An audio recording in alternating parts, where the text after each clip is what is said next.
वालेकुम अस्सलाम। मेरा नाम डॉक्टर इमराना है और मैं पिछले 5 साल से गायनी के शोबे से वाबस्ता हूँ। मैं आज आपसे आपकी बीमारी के मुतालिक बात करूँगी। मैं आपसे कुछ सवालात करूँगी और हम आखिर में एक हतमी और सेफ तरीका इलाज पर पहुँचेंगे।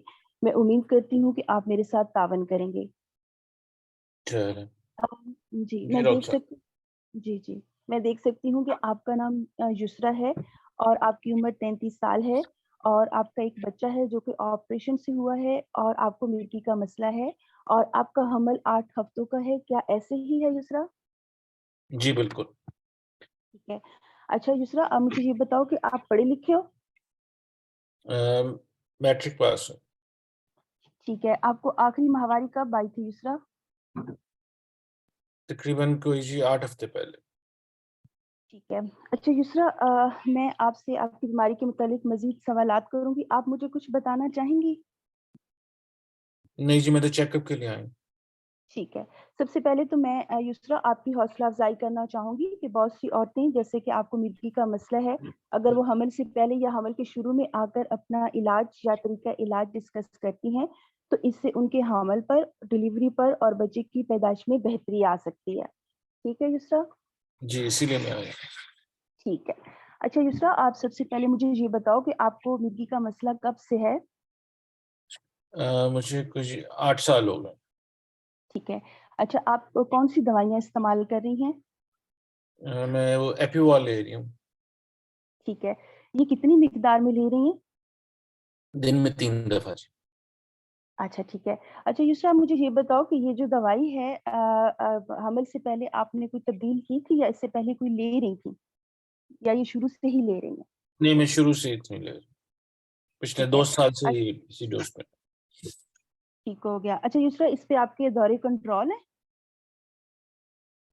मुझे 1 साल पहले दौरा पड़ा था जी, अच्छा, ठीक है। अच्छा, आपने आखिरी दफ़ा अपने दिमाग वाले डॉक्टर को कब चेक करवाया था? कोई 6 महीने पहले। ठीक है। अच्छा युसरा, मुझे आप ये बताओ कि कभी ऐसा हुआ है कि इस मसले की वज़ह से आपको अस्पताल में दाखिल होना पड़े, खुदा ना ख़ास्ता आपकी हालत बहुत ख़राब हो गई हो? नहीं, जब वो फिट पड़ता है फिर कुछ टाइम के लिए रखते हॉस्पिटल उसके बाद फिर अच्छा, अ, आपने कोई टेस्ट वग़ैरह करवाए हैं इसके? टेस्ट किस किस्म के जी? कोई खून के टेस्ट वग़ैरह? वो तो मेरा ख़्याल है कुछ साल 2 साल पहले हुए होंगे, उसके बाद तो नहीं हुए। अच्छा, अच्छा ठीक है। अच्छा युसरा, जैसा कि आपने बताया कि आपको आखिरी दफ़ा जो मिर्गी का दौरा पड़ा था वो साल पहले ही पड़ा था, ठीक है? ऐसा ही जी, है ना? जी। अच्छा ठीक है। हमल से पहले आपने अपने दिमाग वाले डॉक्टर को चेक करवाया था? उन्होंने हमल की इजाज़त दे दी थी आपको? नहीं, मैं आपको बताया ना 6 महीने पहले लास्ट चेकअप हुआ था। अच्छा, ठीक है। अच्छा युसरा, मुझे ये बताओ कि आपका जो पिछला हमल था, ठीक है? उस दौरान हमल में या पैदाइश के दौरान तो आपको कोई दौरा वग़ैरह नहीं पड़ा था? नहीं, तब वो वाली प्रेगनेंसी जो थी उसमें ठीक था, लेकिन वो 3 साल पहले थी। अच्छा, वो 3 साल पहले थी। ऑपरेशन हुआ था, बता सकती हैं ऑपरेशन क्यों हुआ था? वो बच्चा उल्टा था इस वज़ह से उन्होंने ऑपरेशन किया। अच्छा, ठीक है। अच्छा, उस बच्चे में कोई खुदा ना ख़ास्ता नुक्स तो नहीं है? उसको कोई दौरे नहीं, वग़ैरह का बिल्कुल मसला ठीक। तो नहीं है? अच्छा, चलो नहीं, ठीक नहीं। है। ठीक है। अच्छा जिसरा, मुझे ये बताओ कि आपको माहवारी ठीक आती है? जी, ठीक हो गया। इस बड़े ऑपरेशन के अलावा आपका कोई ऑपरेशन तो नहीं हुआ? नहीं जी, आपका इसके अलावा आपको कोई शुगर, ब्लड प्रेशर वग़ैरह का मसला? नहीं। ख़ानदान में किसी को मिर्गी का मसला तो नहीं है? नहीं, मेरे अलावा नहीं किसी को। अच्छा, जिसमें मुझे ये बताओ कि आपको किसी दवाई वग़ैरह से एलर्जी तो नहीं होती? नहीं, जो मैं खाती हूँ उनमें से तो किसी से नहीं। ठीक हो गया। अच्छा जिसमें मुझे अब ये बताओ कि आपके शौहर क्या करते हैं? घर में आपकी सपोर्ट कैसी है? सब ठीक है? जी, बिल्कुल ठीक है। अच्छा, ठीक है। अच्छा मुझे आप ये बताओ कि आपने ये जो मुझे अपनी सारी इन्फॉर्मेशन, ये जो सारी आपने तफ़सील मुझे बताई है, इसके अलावा आप मुझसे कुछ शेयर करना चाहेंगी? मुझे कुछ बताना चाहेंगी ताकि हम आपके तरीका इलाज की तरफ जाएँ? मेरी ये मिर्गी का कोई फ़र्क पड़ेगा प्रेगनेंसी में? हाँ जी, मैं आपको सारी तफ़सील इसमें बताती हूँ, ठीक है। अच्छा युसरा, आप सबसे पहले तो आप बिल्कुल परेशान ना हों, मैं और मेरी डॉक्टर की टीम आपके साथ हैं और हम उम्मीद करते हैं कि एक सेहतमंद बच्चे की पैदाइश की तरफ हम आपको लेकर जाएँगे। सबसे पहले जैसा कि मैं देख सकती हूँ कि आपको मिर्गी का मसला है। मिर्गी का मसला जिन औरतों में होता है, इसमें माँ और बच्चे दोनों पे कुछ असरात होते हैं, ठीक है? तो मैं और मेरी डॉक्टर्स की टीम मिलके पूरे मराहिल में आपके साथ हैं। इसमें हमें आपके तावन की भी ज़रूरत है, ठीक है? ताउन का क्या मतलब है? क्या आप मुझे दाखिल रखेंगे इतने देर? नहीं, तावन का मतलब ये है कि आपको जो-जो चीज़ें मैं आगे समझाऊँगी वो आपने टाइम पे करनी है और दवाइयों के जो मसले-मसाइल हैं, जो मैं आपको समझाऊँगी वो आपने टाइम पे लेनी है, ठीक है? जी, ठीक। ठीक है। अच्छा, इसमें ये है कि इसमें बच्चे और माँ में कुछ खतरात होते हैं, कुछ रिस्क होते हैं मिर्गी को लेके। मैं सबसे पहले आपको जो मसले माँ के साथ हो सकते हैं दौरान हमल मिर्गी की वजह से, मैं वो आपको बताना चाहूँगी। सबसे पहले तो ये है कि ज़्यादातर हालात में डिलीवरी तक की जो सूरत-ए-हाल है मिर्गी वाले मरीज़ों में वो बिल्कुल ठीक रहती है। अगर कोई बहुत ही करीबी झटका ना लगा हो, जैसे अब आपको साल पहले झटका लगा है ना, तो 90% केसेज़ में डिलीवरी ठीक हो जाती है। ठीक है युसरा? जी। अ, मतलब 2 तिहाई केसेज़ में बगैर झटके के गुज़र सकते हैं। लेकिन कभी-कभी ऐसा होता है कि जिन लोगों में बीमारी ये कंट्रोल नहीं होती, जो टाइम पे दवाइयाँ नहीं लेते, ठीक है? तो उन लोगों में खुदा ना ख़ास्ता मेरा मकसद हरगिज़ ये नहीं है कि मैं आपको परेशान करूँ, लेकिन उसमें माँ की डेथ भी हो सकती है। आपको मेरी बात समझ आ रही है? क्या आपका कहने का मतलब है कि मैं अपना मेरी जान खतरे में है? नहीं, आप परेशान ना हो, मेरा मकसद आपको परेशान करना नहीं लेकिन मैं आपको सिर्फ़ सूरत-ए-हाल से इसलिए आगाह करना चाह रही हूँ कि खुदा ना ख़ास्ता अगर आपने दवाइयाँ टाइम पे इस्तेमाल नहीं की और आपको इस तरह से दौरा पड़ा तो उसमें ये सूरत-ए-हाल हो सकती है। ठीक है? अच्छा, ठीक। और साथ में ये है कि वक़्त से पहले आपको दर्दें भी लग सकती हैं और इसके अलावा दौरान हमल में आपको खून भी पड़ सकता है और डिलीवरी के बाद भी आपको खून पड़ सकता है। ऐन मुमकिन ये भी है कि आपका ऑपरेशन हमें टाइम से पहले भी करना पड़ सकता है। क्या मेरा ऑपरेशन ही होगा जी दोबारा? दूसरा ऑपरेशन के बारे में मैं आपको बात बताती हूँ। पहले मैं आपको थोड़ा-सा आपके और बच्चे के मसले आपसे डिस्कस कर लूँ, ठीक है? जी। ठीक है। अच्छा उसके बाद ये है कि बच्चे में भी इसमें कुछ खतरात होंगे क्योंकि चूँकि ये बीमारी बच्चे में मौसी तौर पे भी जा सकती है। जैसा कि आपका बच्चा पहले ठीक है तो इसमें आगे अगले बच्चे में जो झटकों के खतरे हैं वो कम होंगे, ठीक है? इसके अलावा बच्चे में नुक्स का चांस भी हो सकता है जिसमें बच्चे का तालु ठीक से ना बना हो, बच्चे की ज़हनी नशो-नुमा ठीक ना हो और बच्चे की पैदाइश के बाद उसके बर्ताव में भी तब्दीली आ सकती है। इसके अलावा बच्चे के दिल के अंदर मसाइल भी हो सकते हैं। अ, ये सब उन दवाइयों के असरात हैं जो कि मिर्गी के मरीज़ इस्तेमाल करते हैं। ठीक है युसरा, आपको मेरी बात समझ आ रही है? आप मेरे साथ हैं? जी, जी। ठीक है। और फिर ये है कि हम डॉक्टर्स की टीम मिलके हम आपको वो दवाइयाँ इस्तेमाल करवाएँगे जिसके कम असरात हैं और जिसके बच्चे के ऊपर असरात कम से कम हैं। इसके अलावा कुछ दवाइयाँ सेफ़ भी होती हैं। हमारे पास कुछ मोहतात दवाइयाँ हैं जो मिर्गी के डॉक्टर्स की मदद से हम तब्दील करेंगे और आपने खुद से कोई दवाई तब्दील नहीं करनी और ठीक है और ये उनके जो मैं असरात दवाई भी खा रही हूँ जी, ये सेफ है बिल्कुल? अ, ये बिल्कुल भी सेफ नहीं है ठीक है, ये आप ले भी 3 दफ़ा रही हैं दिन में। इस दवाई के भी बच्चे के ऊपर असरात हैं, उसके दिमाग के ऊपर, उसके तालु के ऊपर, उसकी नशो-नुमा के ऊपर इस दवाई के भी असरात हैं।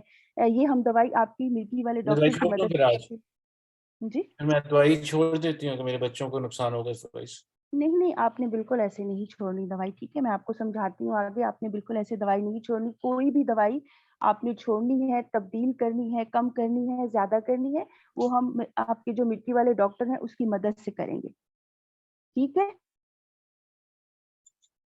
नहीं, ये दवाई ठीक नहीं है इसका मतलब आप कह रही हैं। हाँ जी, ये दवाई जो है ना, ये ठीक नहीं है।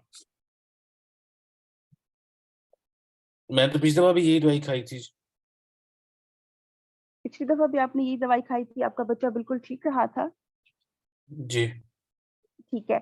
इसमें ये है ना कि दूसरा ये दवाई जो है ना मतलब ये है कि इसमें चांस कम है तकरीबन 2 से 4% चांस होता है कि इसमें बच्चे में नुक्स हो सकते हैं, ठीक है? बेटा लेकिन टाइम हमें हो जी सर।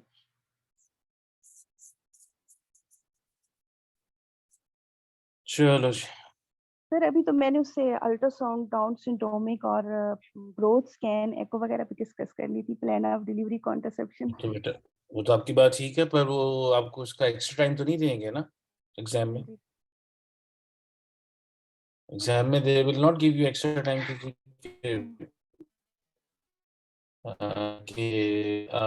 ने कहा कि जिस तरह ग्रोथ स्कैन और ये जो सारी चीजें हैं उसको डिस्कस करने के लिए। जी सर। तो फिर where do you think you went wrong? पहले आपका ख्याल होना चाहिए कि नंबर कितने आने चाहिए आपके 0 से 10 तक। एज आई ऑलवेज से कि 6+ पासिंग होते हैं, 5 बॉर्डर लाइन है और 4 फेल है। सर अभी तो आप सर कितने मिनट्स हुए हैं?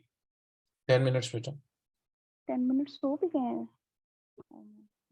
सर फिर मैंने ना लगता है बहुत डिटेल ही पूछ ली सर, अभी मैंने तो सारी चीजें डिस्कस करनी थी। सर मैनेजमेंट प्लान डिस्कस नहीं किया तो फिर तो क्या कह सकते हैं। फिर आपके कंपोनेंट्स में क्या क्या उन्होंने पूछा था आपसे? सर कंपोनेंट्स तो ये था कि आपने काउंसलिंग करनी है पेशेंट की और उससे नहीं नहीं, मैनेजमेंट फिर डिस्कस से करना फिर है और नहीं बेटा, पहला था आपका क्या? You have 10 minutes in which you should take relevant clinical history, पहला।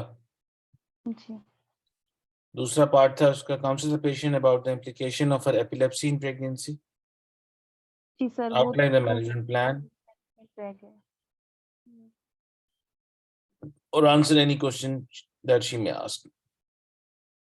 तो इनमें से आपने कौन सा कंपोनेंट कवर किया? सर मैंने एक रेलेवेंट हिस्ट्री का किया है और sir implication of epilepsy on the pregnancy, sir सिर्फ दो ही कंपोनेंट के हैं सर, बाकी मैनेजमेंट और पेशेंट की क्या कंसर्न है वो नहीं डिस्कस हुए। तो दैट मीन्स के 1/3 के नंबर तो आपको हो गया 0, और बाकियों में से लेट्स सपोज कि अगर उसके 3 नंबर भी थे ईच, क्योंकि मैनेजमेंट प्लान के प्रॉब्ली 4 होंगे, 3-3 पहले 2 कंपोनेंट के होंगे, तो उनमें से अगर मैं आपको 3 में से 2-2 नंबर भी दे दूं तो मैक्सिमम भी रीचेस 4। इज दैट राइट या यस फेयर सर। कि नहीं? और 4 वाला पास नहीं होता। जी सर 6 वाला होता है। और ये वो स्टेशन है जिसमें आई एम श्योर कि आपको आता है। सर मैं बस पता नहीं टाइम की तरफ मैंने ध्यान ही नहीं दिया सर, प्यार तो मैंने उसको किया हुआ है सारा, पता नहीं नहीं टाइम वो का तो टाइम आपने तैयार, मैनेजमेंट नहीं। बेटा ड्रामे की पहले आप जो मर्जी तैयारी कर लो, लेकिन अप्रिसिएशन या जो भी आपको कमेंट मिलने हैं वो तो आपकी परफॉर्मेंस में मिलने हैं। जी सर। और परफॉर्मेंस का ये हर दफ़ा ही मैं ये कहता हूँ कि आपको पता है कि ये आपका जो टाइम है ये स्केल में है, तो आपने उसके हिसाब से करना। जी सर। आपकी जो ये स्टार्टिंग थी दैट वाज फाइन कि जी के आपने कंफर्म कर लिया कि हाँ जी पेशेंट है इतनी स्टेज पे है, यही है, दैट वाज फाइन। फिर उसके बाद विद दैट लिमिटेड टाइम, मेरा ख्याल है कि with a clock in front of you you need to kind of time yourself कि अगर मुझे पूछा जाए कि जी रेलेवेंट हिस्ट्री के लिए I would like to spend not more than 2-2.5 minutes, और मे बी तकरीबन 2-3 मिनट जो है वो counselling the patient implication of her epilepsy in pregnancy. Normally जो इम्प्लीकेशन की जब आप बात करते हो किसी चीज़ की भी डिजीज़ की, तो उसमें 2 कंपोनेंट आपने डिस्कस करने होते हैं। एक effect of disease on the pregnancy and effect of pregnancy on the disease. ये 2 बातें समझ रहे हो आप? जब भी किसी जी भी कोई डिजीज की बात होगी तो it has to vice versa कि उसकी वजह से डिजीज को कितनी खराब हो सकती है कि नहीं हो सकती, या डिजीज की वजह से आपकी प्रेगनेंसी में क्या इम्पैक्ट हो सकता है कि नहीं हो सकता। जी सर। और फिर management plan is very simple, क्योंकि इसका वो एपिलेप्सी के साथ रिलेटेड है, और इन द एंड वो थोड़ी सी बात हमें वी बैक और उसकी डिसीजन, लेकिन this is not the time कि जिसमें हमने फॉरन उसकी mode of delivery has to be decided. जी सर। तो बेसिकली अगर वो आपसे मैनेजमेंट प्लान भी की बात करते तो उसमें you need to kind of divide that into her जो डिलीवरी है या जो है उसको प्लान के हिसाब से आइडली स्पीकिंग अगर वो प्री प्रेगनेंसी है तो पहला कंपोनेंट प्री प्रेगनेंसी का आ जाएगा, जो इसमें आ नहीं सकता क्योंकि शी इज ऑलरेडी प्रेग्नेंट। जी सर। या क्लिनिकल सिनारियो ऐसा होता है कि वो आपके पास आई है तो डिस्कस की कि मैं एपिलेप्टिक हूँ और मैंने प्रेगनेंसी होनी है, तो फिर उसके बाद वो अलग होगा। सेकंड कंपोनेंट जो प्रेग्नेंट आ जाती है उसमें फर्स्ट ट्राइमेस्टर, सेकंड और थर्ड ट्राइमेस्टर। और जो इसमें फर्स्ट ट्राइमेस्टर की सबसे इम्पोर्टेंट बात होती है, main complication sorry main complaints क्या होती हैं पेशेंट की फर्स्ट ट्राइमेस्टर में? Sir nausea, vomiting. nausea and vomiting, and as a result of that फिर क्या होता है? सर नॉसिया वोमिटिंग होती है तो सर डिहाइड्रेशन हो जाती है, उसकी वजह से और ज्यादा रिस्क होता है एपिलेप्सी का। और सबसे इम्पोर्टेंट चीज क्या होती है फर्स्ट ट्राइमेस्टर? जो वो दवाइयाँ खा रही है, जो एपिलेप्टिक ड्रग्स ले रही है, उसका क्या इम्पैक्ट होता है? सर उसमें ऑर्गेनोजेनेसिस पे मसला होता है सर, न्यूरल ट्यूब डिफेक्ट। वो तो सेकेंडरी होगा ना बेटा, आई एग्री। दूसरा जो है जिसको नोजिया वॉमिटिंग हो रही हो तो उसकी वैसी टॉलरेशन ऑफ एनी ड्रग जो है वो जी कम हो जाती है। कंप्लायंस कम हो जाती है। कम हो जाती जिसमें कंप्लायंस का होगा, जैसे दवाई खाई या फौरन वॉमिटिंग आ गई या टॉलरेट नहीं कर है, सके, रिस्क फिर बढ़ क्या जाता है होगा? सर। एपिलेप्सी का सर एपिलेप्सी रिस्क बढ़ जाएगा। हाँ, उसका रिस्क बढ़ जाएगा। जी तो सर। आपको फर्स्ट ट्राइमेस्टर में जो आपने कंपोनेंट बात करना है वो ये, और उसको मिनिमाइज करने के उसके इम्पैक्ट ऑफ एपिलेप्सी या ड्रग के कौन सी दवाई लेनी पड़ती है? विच ड्रग इज एडवाइज्ड, या कौन सी एडवाइजेबल है फर्स्ट ट्राइमेस्टर में? Folic acid sir. Folic acid. Folic acid 5 milligram sir लेनी है प्री 5 प्रेगनेंसी के मिलीग्राम लिए। पर आइडली स्पीकिंग वो प्री प्रेगनेंसी स्टार्ट होती है, वरना नहीं स्टार्ट की हुई तो यू नीड टू आस्क। ये हिस्ट्री में सबसे इंपॉर्टेंट कंपोनेंट है कि आप अगर ले रहे थे तो कब से ले रहे थे, अगर नहीं ली तो फिर आपसे स्टार्ट कर दोगे, पीछे तो नहीं जा सकते ना, आगे ही जाओगे। जी सर। ठीक, ये कंपोनेंट इसका आ गया। उसके बाद एपिलेप्सी के अंदर ड्रग्स की वजह से कौन कौन सी कॉम्प्लिकेशंस होती हैं? ड्रग्स की बेबी वजह में, से सर बेबी अ, बेबी की बात कर रहे हैं, जी सर फीटल। बेबी में सर जी सर। सर कार्डिक डिफेक्ट हो सकते हैं, क्लेफ्ट लिप है, क्लेफ्ट पैलिट है, न्यूरल ट्यूब डिफेक्ट है। और ठीक, सर जी चलो सर ये ये मेन हमारे, लेट्स सपोज अगर हम इन्हीं को लें, ये चार आपने नाम लिए, तो इनको स्क्रीन कैसे करते हैं? सर हम इनको स्क्रीन ऐसे करते हैं सर। एक तो हम लोग एनॉमली स्कैन करवाते हैं, detail anomaly scan 18 to 20 weeks के ऊपर सर। उसके बाद हम फीटल एको भी करवा सकते हैं। और सर हम डाउन सिंड्रोम टेस्टिंग भी करवाते हैं इसमें। Down syndrome, why Down syndrome, वो क्यों आ गया इसमें प्रेगनेंसी में? सर वो जी सर वो वैसे हाँ, नहीं, मतलब वैसे एपिलेप्सी वाले पेशेंट के लिए नहीं, वैसे मैं कह रही हूँ तो आप करवाने वाले। रूटीन की बात कर रहे हो ना? मैं तो फिर रूटीन तो की बात। इसमें आप फिर वो 12 और 13 वीक्स पे एंटी स्कैन भी कराओ। अगर आपने उस तरह लेके जाना है फिर तो आपका एंटी स्कैन, और जी उसके सर बाद होना चाहिए। वही, और उसके बाद फिर ये आपने जो जो प्रॉब्लम्स बताई हैं वो किस किस स्टेज के अंदर किस तरह करके आके देखेंगे। और अगर आपने न्यूरल ट्यूब इफेक्ट की बात करना है तो कोई ब्लड के टेस्ट हैं जिसके पैरामीटर्स हैं जिसकी वजह से आप वो डिटेक्ट कर सकते हो, मार्कर्स हैं? सर न्यूरल ट्यूब डिफेक्ट की हाँ जी। सर न्यूरल ट्यूब डिफेक्ट के ब्लड टेस्ट में तो नहीं सर, हम डिटेल एनॉमली स्कैन ही म- करवाएंगे। कोई ब्लड मार्कर्स हैं जो मदर में किया जा सकता है जो आपका इसका इंसिडेंस बढ़ा देते हैं, जो ओपन न्यूरल ट्यूब इफेक्ट्स होते हैं? अल्फा फिटोप्रोटीन है। हाँ, तो ये देखो ये सारी चीजें आपको पता है। जी द इशू इज कि ये आप इसको ऑर्गेनाइज कैसे करोगे? सर इसको टाइम का ऑर्गेनाइज तो करने की, जी सॉरी, सर टाइम का तो बिल्कुल ही मुझे पता ही नहीं चला, मैं तो आराम से अभी लगी हुई थी। नहीं वो सर तो असल आपकी में बात। पिछली दफा जी सर मैं आपको सॉरी मैं आपको इंटरप्ट कर रही हूँ। सर पिछली दफा आपने डॉक्टर हाला को कहा था ना कि आपने बिल्कुल ट्रेन चला दी, तो मैं आराम आराम से कर रही थी। बेटा, there has to be a balance between a train and there has to be a balance between a walk in the park. जी सर। इन दोनों को आपने आपस में किस तरह करना है, ये तो आप बार बार जो ये हम कर रहे हैं ये प्रैक्टिस ही कर रहे हैं ना। जी अब ये जी देखो, ये वो स्टेशन है जो आपने, क्योंकि आपको पता था कि स्टेशन एपिलेप्सी का, तो आपने अच्छी तरह पढ़ के पूरा चैप्टर आपने पढ़ के आके बैठ के तैयारी कर दी। लेकिन यहाँ 10 मिनट में आप पूरा चैप्टर नहीं सुना सकते। इस 10 मिनट के अंदर आपने जो 3 सवाल दिए हुए हैं उसको अपना टाइम डिवाइड करके जो रेलेवेंट हिस्ट्री, आप रेलेवेंट हिस्ट्री लोगे। रेलेवेंट हिस्ट्री की आप सिर्फ इसमें अगर आपसे पूछा जाए तो आपके पास 10 क्वेश्चंस होने चाहिए कि जो आपने 10 से ज्यादा, हम 3 मिनट में 10 सवाल से ज्यादा नहीं पूछ सकते कि आपने क्या क्या चीजें इसमें कवर करनी, regarding epilepsy, regarding pregnancy, regarding previous इसका जो ऑब्स्टेट्रिकल हिस्ट्री है, और जो इनकी अपना क्या कहते हैं न्यूरोलॉजिकल हिस्ट्री, डॉक्टर क्या है, ये क्या है, वो क्या है। और इसी में जो हम मैनेजमेंट प्लान में आते हैं, अगर हम बाय द बुक जाएं, शायद उसका उसका नंबर हो, तो उसके ब्लड लेवल्स भी कराने बड़े इंपॉर्टेंट है ड्रग के। नंबर 1 चेंज ऑफ ड्रग अगर करना चाहते हो आप, नंबर 2 फिर उसके ब्लड लेवल्स हमने क्या करना है, नंबर 3 कब आपने एक्सपर्टीज के लिए फ्रॉम अ न्यूरोलॉजिस्ट से आपने ओपिनियन लेनी है, उसे इन्वॉल्व करना है कि नहीं करना, फर्स्ट ट्राइमेस्टर में करना है, सेकंड ट्राइमेस्टर में करना है, थर्ड करना है, और पोस्टमार्टम पार्ट।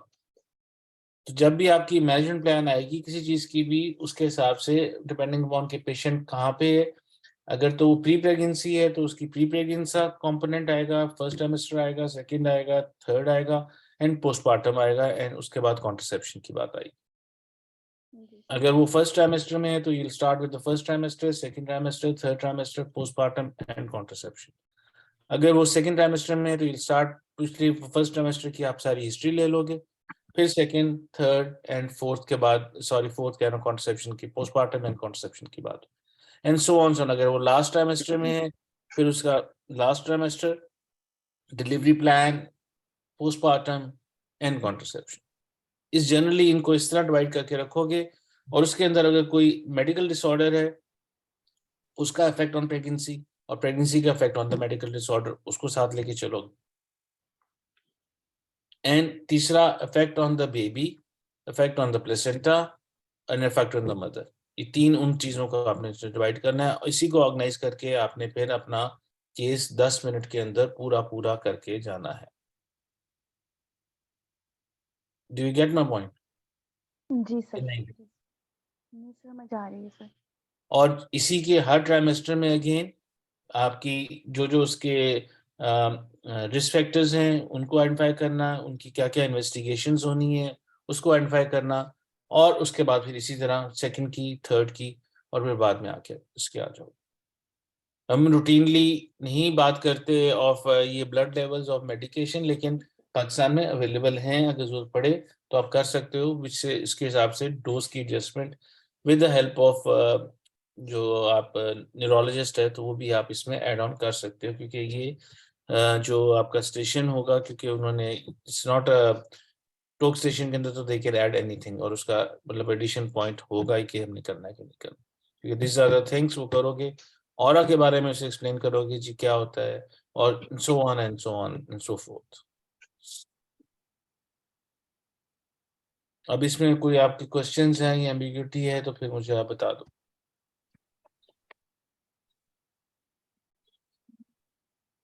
ये सारी समझ ऑरा के बारे में कैसे एक्सप्लेन करेंगे? बेटा देखो ना, ऑरा हो रहा होता क्या है, what is an aura? Doctor ये एक स्टेट होती है ड्यूरिंग फिट, लेकिन मुझे इसके बारे में एग्जैक्ट नहीं मालूम। ऑरा बेटा ये होता है कि जब आपको फिट पड़ना पड़ा हो ना, उससे पहले कुछ चीजें होती हैं जिससे आप डिटेक्ट कर लेते हो कि जो होते हैं, जैसे जैसे मिग्रेन जिसको होना हो तो उससे पहले उसको ऑरा हो जाता है। उसमें कई बार उनको फ्लैशेस नजर आते हैं, it is variable from patient to patient. अगर उन्हें होने वाला हो तो उसे पता, पेशेंट को पता चल जाए तो उसने क्या क्या प्रिकॉशंस लेनी है,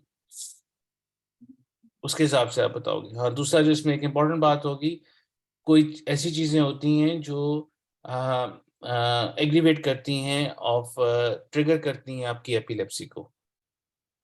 यू हैव सम आइडिया कि वो कौन सी? Stress, anxiety, sleep deprivation. Sleep deprivation sir, जी अब ये डिहाइड्रेशन। यस, ये अब सारी चीजें आपने उसको एक्सप्लेन करनी है कि जी आपने ये सब चीजें कैसे अवॉइड करनी है। उसका एक 3 साल का बच्चा है मेरा ख्याल है पिछला, उसका जी भी सर। है, वो भी है, घर में हेल्प कैसी है, कंफर्टेबल हैं, तो इस सारे उसे कंफर्ट जोन में रखोगे तो उसको एपिलेप्सी का फिट पड़ने के लिए चांसेस कम से कम होंगे। अगर वो स्प्लिट डिप्रेशन में है, एंजाइटी में है, तो उसके चांसेस फिर, तो उन सब चीज़ों को किस तरह मेलो डाउन करना है वो भी आपकी इसी काउंसलिंग में मैनेजमेंट प्लान के अंदर आएगा। And it is not only at the time of postpartum, it is during the pregnancy time पे भी आप उसकी सारी बातों को अपने मैनेज करके टैकल करके करना है। अगर एंजाइटी करने के लिए हमें कुछ और इसको मेडिकेशन देनी पड़ती है तो वो ठीक है। Dose adjustment, should we continue with this drug, number 1, कौन-कौन सी ड्रग्स दे सकते हैं और कौन सी सेफ हैं, कौन सी अनसेफ हैं, एंड उसकी मिनिमम डोज हमने किस तरह लेके जानी है। वी अंडरस्टैंड कि फर्स्ट ट्राइमेस्टर में ब्लड को क्या होता है, normally what happens to the blood in the first trimester, first trimester में सर उसकी डाइल्यूशन में क्या होता है, ज्यादा होती है सर फर्स्ट ट्राइमेस्टर में, प्लाज्मा वॉल्यूम उसकी इंक्रीज डाइल्यूशन हो जाती है। तो समटाइम्स जिनकी डाइल्यूशन हो जाए तो उसमें उसकी डोज को इंक्रीज करना पड़ जाता है इन सम ऑफ द केसेस, और वो पहले पहले ही 6 से नॉर्मली फर्स्ट 4 to 6 वीक्स में ही हो जाती है, तो 50% और फिर आस्ता आस्ता आस्ता बढ़ती है। तो उसी की करने के लिए या तो आप उसके जहाँ पे अवेलेबल है ड्रग्स के ब्लड लेवल्स कराते हो, या जहाँ पे अवेलेबल नहीं होता तो then according to the neurologist आप मिलके उसको देखते हो कि जरूरत पड़ती है कि नहीं पड़ती। अगर वो पेशेंट दवाई खाती है और फौरन with in less than a minute और 2-3 मिनट के बाद उसको फौरन वॉमिटिंग हो जाए और दवाई सारी बाहर आ जाए तो फिर देन व्हाट टू डू, उसको रीटेक करनी पड़ जाती है ताकि उसके ब्लड लेवल्स मेंटेन हो, या उसको प्रिवेंट करने के लिए फिर उसको पहले एंटी देते हैं anti emetic. Half an hour before के वो बाकी ड्रग और अपना हाँ कि वो ले सके। वेज फूड खानी है, विदाउट फूड खानी है, किस तरह खानी है, तो these are all the things जो हमने सारी इसकी करके आके लेके जानी है। अब इसमें डाउन स्क्रीनिंग वो एक रूटीन की जो करनी है दैट इज फाइन, लेकिन स्पेसिफिकली फॉर न्यूरोट्यूल डिफेक्ट जो हमने ब्लड टेस्ट करना है या उसका अल्ट्रासाउंड करना है, जो स्पाइन को देखना है, आजकल 4D अल्ट्रासाउंड जो है वो क्लेफ्ट पैलेट जो है किस तरह पिक कर लेते हैं, तो ये सारी बातें जो हैं ये उससे डिस्कस करके you will make a plan of this, किस तरह लेना, उसके विजिट्स कितने फ्रीक्वेंटली होंगे। जी सर, ग्रोथ या ग्रोथ स्कैन का बताना है सर उसको सारा। जी, उसके अलावा जो जो और चीज़ें आ जाती हैं जैसे जैसे प्री क्लिम्शिया का इंसिडेंस बढ़ जाता है, इंटरप्शन बढ़ जाती है, IUGR आ जाता है, वो सारी चीज़ें हमने किस तरह किस किस ट्राइमेस्टर में उसको हम टैकल करेंगे और फिर हम आगे लेके चलेंगे। प्लान ऑफ डिलीवरी डिस्कस करेंगे, कॉन्ट्रासेप्शन और डिलीवरी के बाद। वो प्लान ऑफ डिलीवरी तो हम जाकर मुझसे स्टेज पे पूछेगी प्लान ऑफ डिलीवरी तो हम क्या कहेंगे, सर हम 36 अगर वीक स्टेज पे मुझसे आके प्लान ऑफ डिलीवरी पूछेगी तो व्हाट विल वी से, उसे कहेंगे आपका we will see how your pregnancy goes up to the transfer के बाद करेंगे। From medical point of view you still have 70% chances, कोई ऐसी नहीं होती कि आपकी नॉर्मल डिलीवरी ना हो सके, और ड्यूरिंग नॉर्मल डिलीवरी अगर उसे करनी भी है तो उसको लिए हमने करना क्या है, उसकी पेन रिलीफ और वो सारी बातें भी उससे साथ साथ हो जाएंगी ताकि हम उसको कंफर्टेबल रखिए वो आके करें। इसके अलावा किसी के और क्वेश्चंस हो?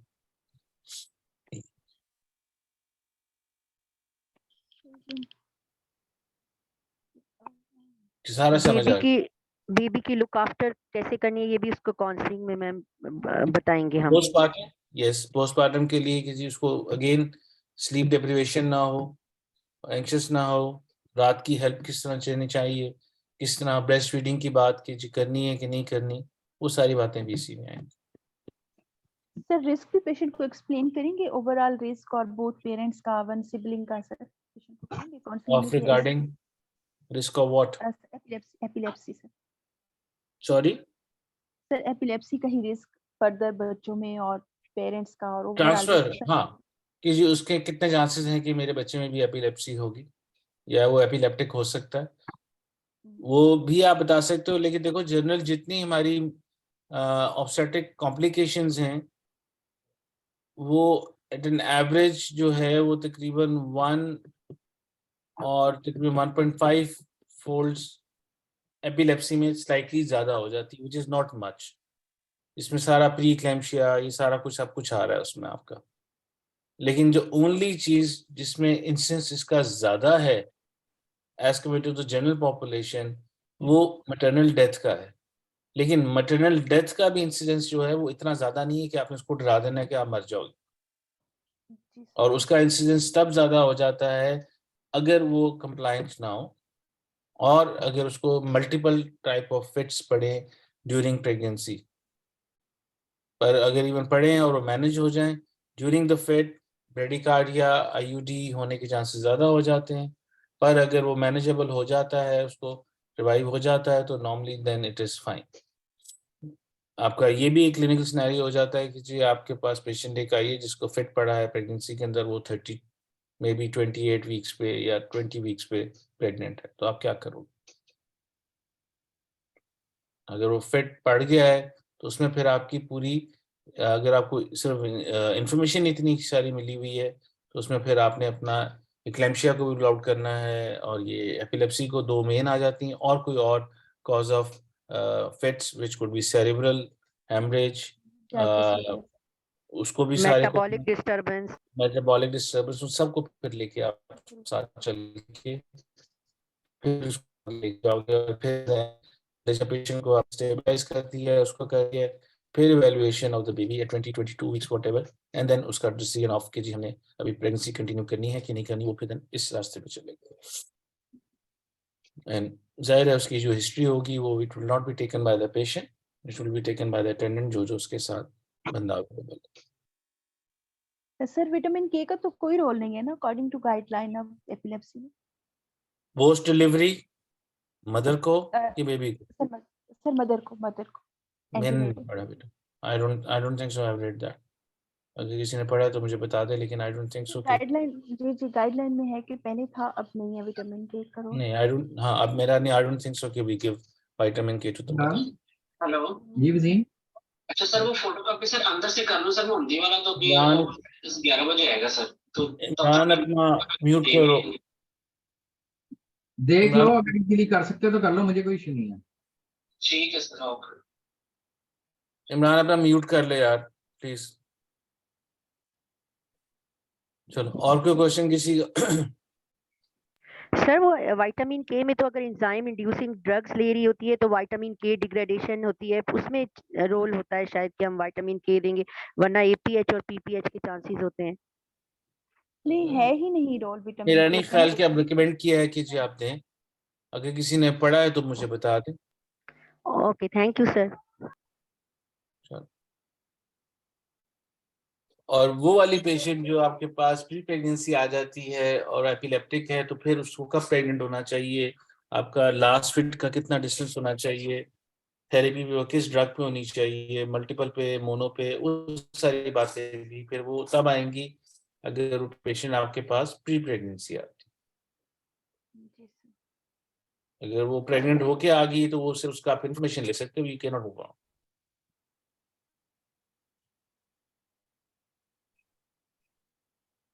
चलो अगर सारा समझ आ गया तो then will wrap it up, if it is fine. या कुछ और इसमें आप पूछना चाहते हो तो देन विल सी, अदरवाइज तो मैं बस अभी मेरा हाल है ये 20 मिनट्स हैं, 15-20 मिनट्स।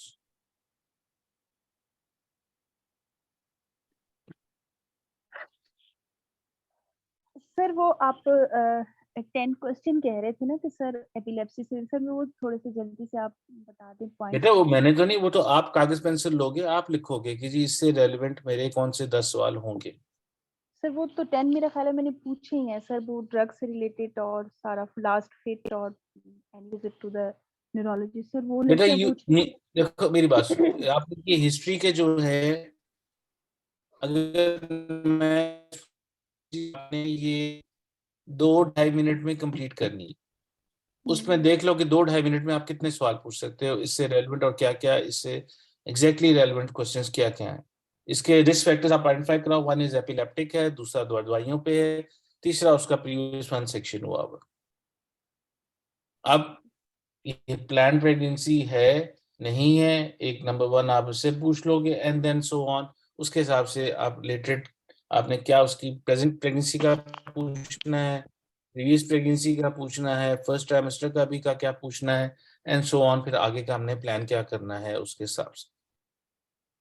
वो प्लानिंग आपकी बड़ी सिंपल सी है, इनके लास्ट फिट का पड़ा हुआ है, कौन सी दवाई ले रहे हो, दवाई टाइम पे ले रहे हो, आपको ज़्यादा नौजिया वोमिटिंग तो नहीं, कोई और कंप्लेंट तो नहीं एंड देन सो ऑन। लेकिन ये 10 सवाल आपने एक पेपर पे बैठ के खुद लिखोगे, then you will have an idea कि हाँ जी, क्योंकि उसी से अकॉर्डिंग टू दैट जो आपको उसने रेलेवेंट जो हिस्ट्री के बाद जो आगे मैनेजमेंट प्लान और सारा कुछ जो 4 चीज़ें दी हुई हैं, वे 4 जो अगर मैं दोबारा पढ़ूँ इसको, जो है ये जो इसकी क्लिनिकल हिस्ट्री है, उसमें आपने काउंसिल क्या करना है about the implication of epilepsy in pregnancy और outline the management plan of pregnancy, और उसके बाद लास्ट था आंसर एनी क्वेश्चंस। इन जो पहले 2 मिनट आपको दिए जाते हैं वहां बैठ के before you go to the station, जब ये सारी इन्फॉर्मेशन मिल गई, उसमें आपने you have to organise yourself कि जी मैंने ये जो पहले जो ये रेलेवेंट हिस्ट्री है, जो अगले 2 पॉइंट्स आ रहे हैं, उससे मुझे क्या क्या इन्फॉर्मेशन चाहिए जो मैं पूछ के उसको गाइड कर सकूं।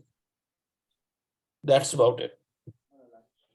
और वो ही 2 मिनट हैं जो पहले 2 मिनट होते हैं जो सबसे ज्यादा इंपॉर्टेंट है, जो कैन गिव यू, एंड उसमें आप अपने पेपर पेंसिल पे अपने points related to epilepsy, related to her pregnancy, उसके रिस्क फैक्टर्स लिख सकते हो, ताकि आपने उसके अकॉर्डिंगली उसको सारा मैनेज करना है। आमतौर पे अगर कोई डिजीज आती है तो वो यही सवाल पूछा जाता है कि जी इससे या कोई दवाई मदर खा रही है कि जी मेरे बेबी को कोई इफेक्ट होगा कि नहीं होगा, मुझ पे क्या फर्क पड़ेगा कि नहीं पड़ेगा, मेरे विजिट्स जो हैं वो रूटीन के होंगे कि हम कुछ एडेड ऑन करेंगे, किसी और डॉक्टर को इन्वॉल्व करना है कि नहीं करना, कब करना है, and that all of these things. अगर मैं बार बार कहूँ आपको, जो ट्राइमेस्टर वाइज आप डिवाइड करोगे तो इट विल बिकम इजी। इसको ऑर्गेनाइज करने के लिए प्लेसेंटल, फीटल और मैटरनल 3 में डिवाइड कर दोगे सारी किसी कॉम्प्लिकेशन में उसमें। और कभी भी कोई डिजीज जब आता है कि डिजीज का effect on pregnancy and pregnancy का इफेक्ट ऑन द डिजीज को अपने माइंड में ऑर्गेनाइज करना है, इंट्रामेस्टर, पोस्टपार्टम तक, तो भी कवर्ड। नहीं कुछ करके जाओगे तो नहीं। हमें पता है कि जी के एपिलेप्सी में मिनिमम कहते हैं कि जी आइडियली 2 इयर्स सिंगल मोनोथेरेपी, एक ड्रग्स और सब कुछ अपना फिट फ्री हो, तो that is the ideal time to for any patient to become pregnant. लेकिन ये वो है जो प्रेगनेंसी आ गई है, अब 8 वीक्स के अंदर अगर वो आपके पास आती है तो उसका स्कैन टू एक्चुअली सी कि जी कि हाँ जी साइट ऑफ प्रेगनेंसी, उसकी हार्ट बीट है कि नहीं है, सिंगल है, डबल है, वो सब चीजें इसमें हमने ऐड ऑन करनी है। डॉक्टर आपने एक सवाल किया था डॉक्टर साहिबा से कि ये क्या मैं इस दवाई को छोड़ दूं, मैं नहीं खाऊं, ये मेरे बच्चे के लिए खतरनाक है, तो उसका हमें उसको क्या जवाब देना चाहिए था, आप थोड़ा सा एक्सप्लेन करेंगे? देखिए, अगर डिपेंडिंग अपॉन कोई भी ड्रग 100% तो सेफ होती नहीं है, हमने वे आउट करना है कि जी इस ड्रग का आपको बेनिफिट कितना है, नुकसान कितना है, एंड द बेनिफिट आउटवेज जो उसकी सारी प्रॉब्लम्स हो सकती हैं ड्रग्स के साथ। That is the way you can explain to that कि जी कि ये किस लिए जरूरी है, कि अगर इस दौरान अगर ये आप छोड़ देती हैं और दोबारा आपको फिट पड़ जाता है तो उसका impact on the baby, IUD, bradycardia and what not, उसका कितना इंसिडेंस हो जाता है अगर हम लेते रहते हैं। तो इस दवाइयों की वजह से अगर लेट्स सपोज उसकी क्लेफ्ट पैलेट हो भी गया, ये है, ये सब चीज़ें जो हैं ये मैनेजेबल हैं पोस्ट पार्टम के लिए बाद में, और उसमें आजकल के हालात में इसका कोई इतना बड़ा इशू नहीं होता, बाद में उसकी लाइफ थ्रेटनिंग सारी नहीं है। You will explain to that कि जी इस the benefits of taking the drug outweighs उसके कॉम्प्लिकेशन से रिलेटेड, और वो कॉम्प्लिकेशन का इंसिडेंस भी लो है, ये नहीं कि जो दवाई खाएगा उसको सारी प्रॉब्लम्स होगी। This is how okay, thank you sir. This is how you can explain to them कि जी ये आपके लिए कितना जरूरी है, आपके लिए भी और आपके बेबी के लिए। Excuse me sir. जी सर फिर इसका मतलब ये कि अगर एक पेशेंट हमारे पास, नॉर्मली तो हम कहते हैं कि अब जो न्यू ड्रग्स है लेमोट्रिजिन वगैरह वो प्रेफर की जाती हैं, बट इट मीन्स कि अगर एक पेशेंट हमारे पास एपीवॉल खाती हुई प्रेगनेंसी में एंटर हो गई है and she is in first and second trimester, तो हम उसे काउंसिल कर देंगे कि यू आर आउट ऑफ, या इवन कि वो ऑर्गेनोजेनेसिस पीरियड में भी आ गया है, तो we will not change the drug. हम उसे काउंसिल कर देंगे कि the risk of the complication is very low, just 2 to 4%। बेटा देखो, मेरा ख्याल है थोड़ा सा मैं समझाने में एक चीज मेरी गलत होगी। एक second, let me see what is the ideal drug जो हम दे सकते हैं पेशेंट को। सर अब तो प्रेफर लैमोट्रिजिन। हाँ जी, लेमोट्रिजिन है, लैमोट्रिजिन को प्रेफर करते हैं। which is the drug जो हमें चेंज करनी है जो प्रेगनेंसी होके आ जाती है। सर वेल्प्रोइक एसिड हम कहते हैं कि हमने नहीं पेशेंट को देना। इंडिविजुअलाइज्ड। सॉरी डॉक्टर, ये तो इंडिविजुअलाइज्ड करेंगे हम पेशेंट की सारी कंडीशन देख के, अगर वो किसी पे स्टेबल है तो हम उसी पे ही उसको न्यूरो फिजिशियन के साथ कंटिन्यू करेंगे। देखो, एक सोडियम अगर वेल्प्रोइक को एक, चेंज एक, करिए। अगर वेलप्रेट कोई ले रही है और मेरे पास आती ही सेकंड या थर्ड ट्राइमेस्टर में है, फिर तो मैं उस स्टेज के ऊपर तो उसको सिर्फ न्यूरो फिजिशियन के साथ लिजॉन करके डिसाइड करूंगा कि करनी है कि नहीं करनी। एंड आइडली स्पीकिंग फिर उसको जब यहाँ तक पहुंच जाती है तो वो कंटिन्यू करते हैं। अगर वो आ जाती है प्री प्रेगनेंसी या फर्स्ट ट्राइमेस्टर के अंदर में, तो valproate is not the ideal drug to have it. So that is the time you're going to change it. With अकेले बैठ के ये काम आपने नहीं करना, ये विद द न्यूरो फिजिशियन वो करके करना है। और किस तरह करना है और उसकी हमने कितनी डोज में देना है, that will be decided on the by the physician, neuro जी फिजिशियन। सर, यही वाला एक कॉन्सेप्ट मैं क्लियर करना चाह रही थी कि अगर ऑर्गेनोजेनेसिस में कोई पेशेंट वेल्प्रोइट के ऊपर आ गई, क्योंकि मेरा केस भी था once I was in a PG training, तो फिर मैंने तो मैडम को यही कहा था कि madam I will change the drug, क्योंकि 20% चांसेस हैं वेल्प्रोइट के ऊपर जस्ट न्यूरल ट्यूब डिफेक्ट्स के, कार्डियक तो इसके अलावा है। तो उन्होंने कहा था कि आप रैपिडली किस तरह से एक पेशेंट को उठा के जिस ड्रग के ऊपर वो स्टेबल चल रही है आप चेंज कर दोगे, और जस्ट बिकॉज ऑफ दिस के बच्चा ना हो, हमारे लिए तो माँ की सेफ्टी नंबर 1 पे होती है। तो मैं यही एक पॉइंट अपना क्लियर करना चाह रही थी। आपने भी शायद हिस्ट्री में ये पूछा था कि मैं ये दवाई तब्दील कर दूं, छोड़ दूं, फिर अगर ये मेरे बच्चे के लिए नुकसानदेह है तो हम किस तरह मदर को प्रेफर करेंगे ओवर द बेबी कि हम ये ड्रग हमने चेंज करनी है ऑर्गेनोजेनेसिस में, क्योंकि सेकंड थर्ड में तो डेफिनेटली बच्चा उस पीरियड में से गुजर चुका है। सेकंड थर्ड में तो इशू कोई नहीं बेटा, वो तो अगर जी, उस पे उसमें स्टेबल तो है कोई तो विल issue नहीं है। कंटिन्यू। अगर फर्स्ट पे जी आ जी जाते हैं तो then of course other option जो हैं उसको हम कंसिडर करेंगे, लेकिन हमने जो भी डिसीजन लेना है विद लिजॉन ऑफ अ फिजिशियन लेना है। ये ठीक, यानी कि इंडिविजुअली मैं, आप अकेले खुद नहीं जी लोगे। ठीक, यानी कि वो मैं अगर आप अगर एग्जामिनेशन, जी सॉरी जी बेटा, सर, अगर वो कह देता है कि नहीं जी हमने तो ये ड्रग जरूरी कंटिन्यू करनी है, जी जी, तो फिर then you are not an authority to change that. क्योंकि ओके देखो सर, इस ड्रग से कोई 100% तो खुदा ना खास्ता नहीं इशू आ रहा ना, जी सर, तो वो इस percentage we will explain to the, आप उससे आपस में डिस्कस करके आप कहोगे this is not an ideal, और आइडियल में हमारे पास ये 2 ड्रग्स हैं जो हम देना चाहते हैं। उसकी अवेलेबिलिटी अगर है और आपका फिजिशियन कहता है कि हाँ जी ठीक है हम इसको इस तरह चेंज ओवर कर देंगे ओवरलैप करने के बाद, या हम आज से शुरू कर देते हैं, दैट इज परफेक्टली फाइन। ठीक सर। यानी कि सर मैं एग्जामिनेशन में अपने एग्जामिनर को इस तरह से कह सकती हूँ कि with collaboration of my colleague neuro physician involvement, I will take the decision and I will counsel my patient that there is just 20% or I 2% will chances of नहीं being, नहीं not sorry not I will, वो will, ठीक है sir, वो we will, will, जी क्योंकि sir, it's gonna be a combined. जी sir, MTD involvement, हाँ, इट विल बी कंबाइंड। उसमें फिर आपने आई नहीं कहना, उसमें क्या वी विल जी sir, then discuss and then decide कि जी हमने ड्रग चेंज करनी है कि इसी पे रखना है कि आगे कैसे लेके जाना। ठीक sir, thank you so much, ये पॉइंट मुझे थोड़ा बहुत कर रहा है। चलो चलो, if all is done then let's call it a day. Okay जी बेटा, thank you very much. Thank you sir. Sir.